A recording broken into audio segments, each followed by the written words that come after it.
பிரதமர் என்ன செஞ்சிருக்கிறது நம்ம சிஎம் பேசியிருக்கிறது.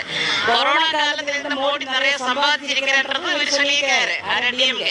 கொரோனா காலத்திலிருந்து மோடி சம்பாதிச்சிருக்கிறதுனால் மோடி ஏதாவது சொந்த வீடு கட்டினாரா? இல்ல. நாட்டு மக்களை ஊழல் நடத்தினாரா? இல்லை. தமிழ்நாட்டில் கவர்மெண்ட் என்ன பண்ணிருக்காரு? கருணாநிதி அரசியல் இருந்த போது என்ன பண்ணிருக்கிறது? பேனா போட்டு சிலை வச்சிருக்கிறது இல்லையா? இது எந்த மக்களாவது கேட்டிருக்கிறதா? அதாவது ரேஷன் கடை மூலம் மக்களுக்கு அரிசியை கொடுக்கறது, 3000 ரூபாய் கொடுக்கறது, 2000 ரூபாய் கொடுக்கறது, நிவாரணம் கொடுக்கறது. அப்படியே ஜனங்களோட தலையை மயக்கி இவங்க ஊரா அரசியல் பிரச்சாரம் பண்ணிட்டு இருக்கிறது.